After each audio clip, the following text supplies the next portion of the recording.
ang embroidery operator ng Tacloban. Ang single machine ang madalas magamit. May 220 kaming output last week. Ito ang monitoring screen. Ang needle bar. Maayos magtahi po siya. Dito naman po ang bobbin rewinder.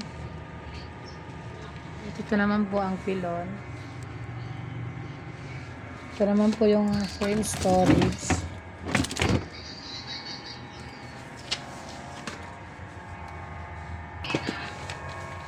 Ito naman po yung mga used thread.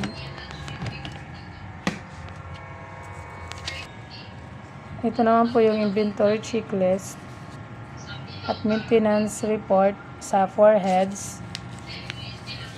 At ito naman po sa 1 head. Yun lang po.